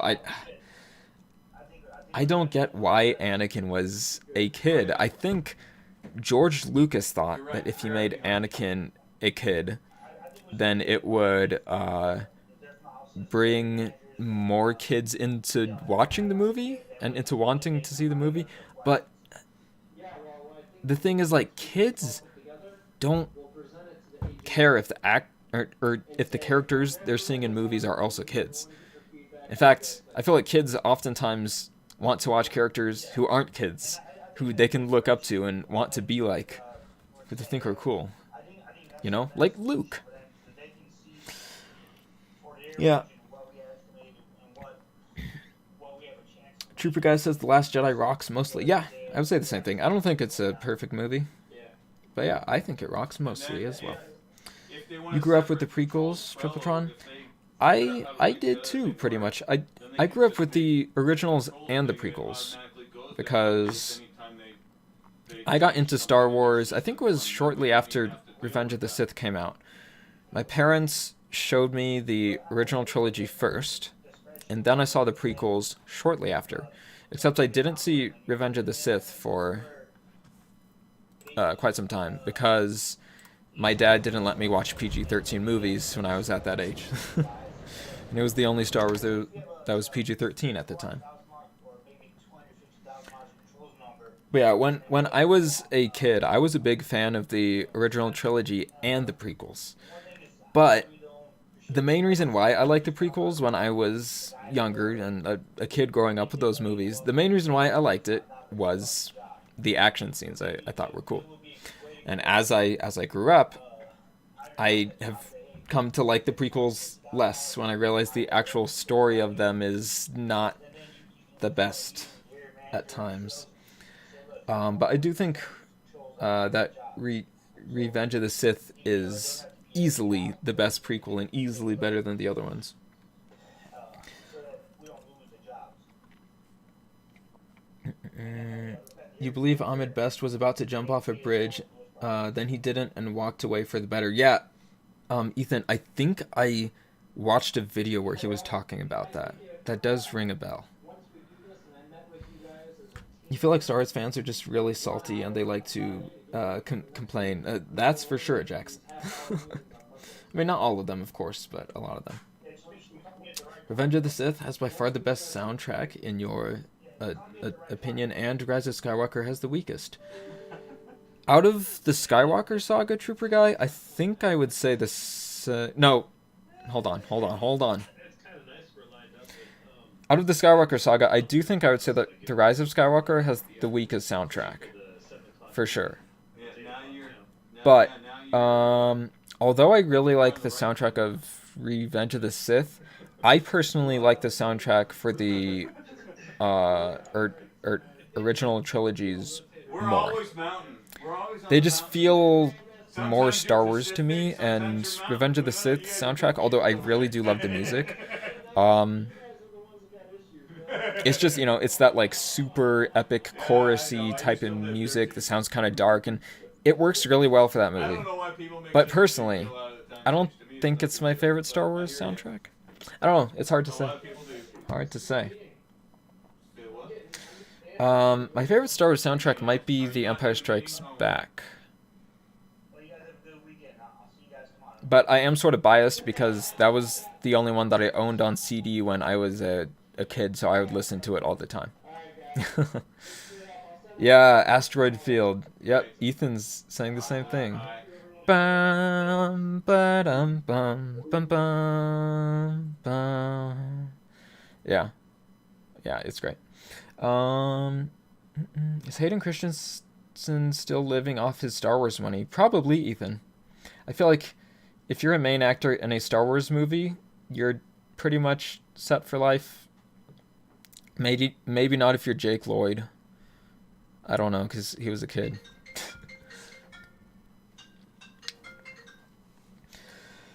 Empire is probably your second favorite OST. Oh, okay. Followed by The Force Awakens. Yeah, The Force Awakens has a pretty good one. Rey's theme is really great, and the March of the Resistance, and Kylo Ren's theme. Oh yes, obviously the soundtrack to New Hope as well. But yeah, they didn't have the Imperial March yet, but still a great soundtrack. To me, the three soundtracks for the original trilogy have the most memorable soundtrack pieces, and the most number of memorable soundtrack pieces. It's almost like every single soundtrack piece from those movies is so memorable and distinct and different sounding. And as much as I do like The Last Jedi, and I do like the soundtrack for the movie, but what I think is a flaw in the soundtrack of The Last Jedi is they overuse the Force theme. I think it's the Star Wars movie where like the Force theme plays the most out of any Star Wars movie in that movie, I think. Unless the Rise of Skywalker beat it. I don't know. But I felt like they overused that theme. But in The Last Jedi, I did really like the Rose and Finn theme. And oh my god. One of my favorite Star Wars soundtrack pieces is the theme that plays when Luke walks out on Crate. It's so like epic and good. I love that theme. It's called, what is it called? I think it's called Spark of Resistance? No, Spark of Hope? No, it's just called The Spark, I think. Yeah. Kids will just swallow anything with pretty colors. Yeah, that's how it was for me, Jackson, with liking the prequels when I was younger. Norvious, who is this niche pretending to be you? Jackson kids have taste. Wait. Jackson. Wait, what are you talking about with Jackson? No, oh, I'm stupid. Jackson, the person in my chat. Okay. A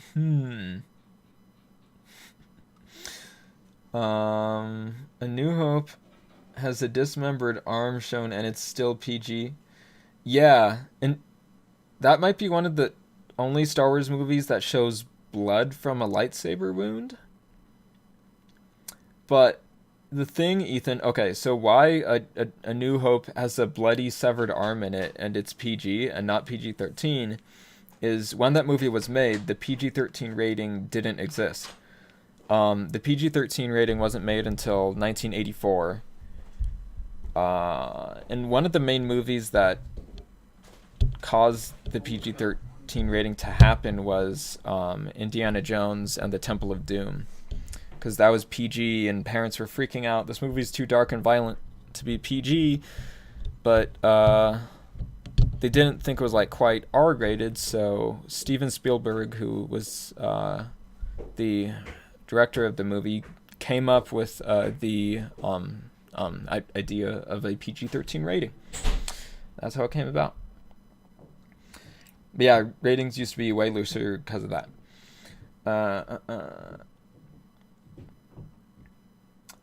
Tripletron, you said, yeah, you started to not like them as much. Me and your brother both love Revenge of the Sith the most.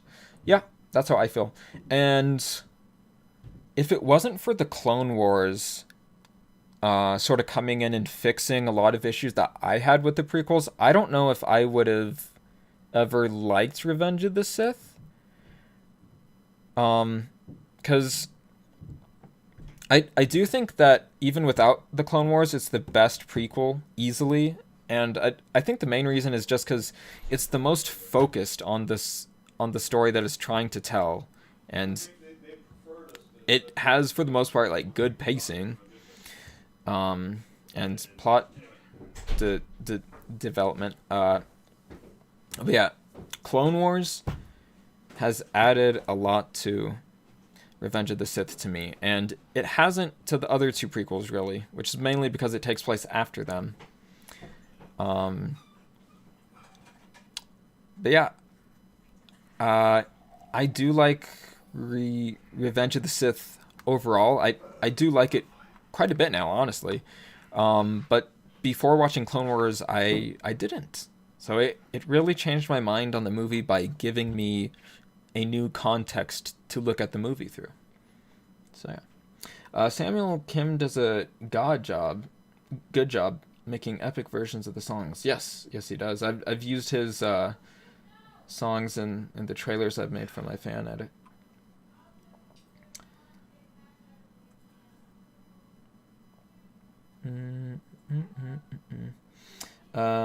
You remember loading in the DVD for Sith and cycling through all the Grievous scenes on repeat when you were little. Yeah, Trooper Guy, I also really liked Grievous when I was little. And what's funny is these days I don't really care for General Grievous that much. Like, I don't like him very much as a character. I just think he's too one note and goofy, and I don't know. I feel like in Clone Wars they could have either done more with him, or I don't know, because they could have done more with him in Clone Wars and done different things, but in a way I feel like it would have been hard for them to take his character in a different direction. Like, they sort of didn't have much room to do that, actually. But something that you'll notice if you watch Clone Wars from Season 1 to Season 7 is when the show started out, they had a lot of Grievous in the show. And as the show went on, they had less and less Grievous throughout the show. And I think that's simply because the creators of the show realized that Grievous is not a very interesting character. So it's hard to have episodes that are themed around him or that he's in when they can't do much interesting with him as a character. And I don't know, maybe they just need to be more creative with the writing, but that's what it seems like to me. Yeah. Grievous is okay. I feel like, so if you don't watch Clone Wars, Grievous is a really weird character who just shows up in Revenge of the Sith without any setup, almost as if he's been there the whole time. And I feel as though Grievous was created as a character for two reasons. The first one is so that Obi-Wan has a reason to not be on Coruscant while Anakin turns to the dark side. So he has some side quest to do. The other reason, I think, is to sell toys. Okay? I mean, he's a robot guy with 4 lightsabers. Kids love him. What can I say? Teenage boys think that's the coolest thing ever. I was once one of them. I thought he was the coolest thing ever. I had toys of Grievous when I hadn't even seen that movie yet, okay? That's how cool General Grievous was to teenage Zach. But now, having grown up, I don't think General Grievous is a very interesting character. I really don't. He's a cool toy, though. Should Daisy Ridley just retire since she already has so much Star Wars money? I mean, she probably could, Ethan. I don't know, because there is in inflation, so however much money she has saved up, it's just gonna go down in value over time. Also, if you are an actor and you like acting, I would want to keep acting. Even if I did it less, because I was rich, I don't know. She easily could, but she seems to really enjoy acting and looks to have a promising career. Yeah, Trooper guy. Go finish Dark Souls 3. I'll fight the boss one more time before I end the stream. Okay. Speaking of Star Wars music, you're going to send some good music to the server. Oh, cool. It's great. It's related to earlier this stream. Okay. 2003 Grievous is badass. Yeah, he is. I think, okay. What's weird to me is sort of the aspect of Grievous being a Jedi hunter. I feel like that could have been explored more with him hunting Jedi and taking their lightsabers. And it was in the 2003 show, which is no longer canon. But I also feel like 2003 Grievous does not align with Grievous in Revenge of the Sith. Like, it feels like a totally different character. So, to me, I'm fine with that not being canon, and it makes sense that it's not canon, because it doesn't make sense that there's this guy who's a scary character who doesn't talk, and then in Revenge of the Sith, he talks a lot, and he's also very goofy and not very scary. He looks kind of scary, but he's not scary otherwise. Grievous is too goofy for me, but yeah. You've never seen the 2003 show, Tripletron. I would recommend watching it at some point if you're a fan of Clone Wars and Star Wars. It's very different from the 3D Clone Wars. And it's not canon, of course, but it does have some cool things in it. I believe... Isn't Ilum in it? Isn't that the first time that Ilum was in anything? It has some really good parts to it. It also has some parts that I feel were unnecessary and went on for too long. What you should know about 2003 Clone Wars before you watch it is, there's a lot of really long action scenes and segments that just focus on action. That being said, it's stylized action that's pretty cool. It's just, I watched all of it in one sitting, and that was hard to do, because there was no pacing to it as a whole thing at all. And like I said, it's a lot of action scenes with not much story substance for most of it, so yeah, don't watch it in one sitting. It's hard to get through if you do it that way. Alright, I'm gonna fight this boss one more time. Oh, just like ghostly curtains.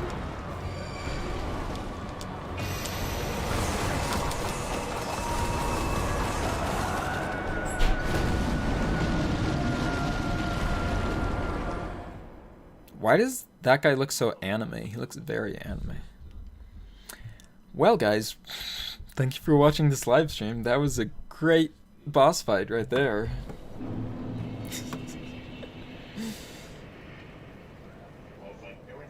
Oh. Hold on. Who all is having pizza? Someone said they're having black olives. Black olives are great on pizza. I had pizza... When was it? 2 days ago. Wait, no, was it yesterday? No, it was 2 days ago. And it was ham and pineapple pizza. I like ham and pineapple pizza a lot. But some people really don't like pineapple on pizza. And some people do. I think it works well. Do a backflip. Too late. Nah. In Legends, Dooku manipulated him into a shuttle crash, then built him into a Jedi killer. That's interesting. Trooper guy, I wish that Clone Wars had a little bit more of Grievous's origins, because he kind of just shows up. Same thing with Ventress. And I wonder if the reason why they don't have their origins is because when they started to make the show, the 2003 Clone Wars was canon, so they felt like they didn't need to, because that show showed it. I don't know. But it would have been cool if in the 3D Clone Wars they had shown, like, sort of where Grievous came from and had a better introduction to him, and to Ventress. Yeah. Your pizza's almost ready, Norvious. Nice, nice. Alright. Oh, hold on. How does Shaak Ti die canonically? Just multiple deaths and you don't know why. Okay, so the canon death for Shaak Ti is that Anakin kills her in the Jedi Temple during Order 66.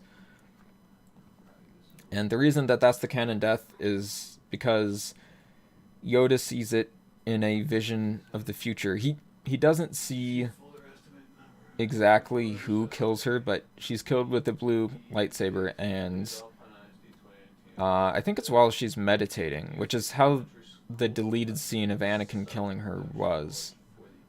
But then there's also a deleted scene of Grievous killing her. But yeah, the canon one is that Anakin kills her during Order 66. By stabbing her in the back, literally and figuratively. Yeah. But yeah, thank you guys for watching this stream. It was fun to have a stream where I mostly just talk to you guys and don't even focus on playing a game very much, which sort of works when I'm a little more tired. So yeah, you're unsubscribing. No good. You must eat the pineapples. They just love killing Shaak Ti, you know. She's yeah. Practice my backflips. All right. Yeah, thank you guys. I'll see you next time. Oh yeah, tomorrow there's going to be a watch party on the Discord server of my fan edit. It's going to be in Kurosawa mode this time, so it's going to be black and white and Japanese. So that'll be interesting. A different way to watch the movie than what any of us are used to. So yeah, check it out tomorrow at 12 p.m. Mountain Time if you want to. And I will be streaming again on Saturday at 2 p.m. Mountain Time. I'm going to be playing the DLCs for Little Nightmares. So yeah. Okay. Bye for real, guys. Have fun. Thanks for watching.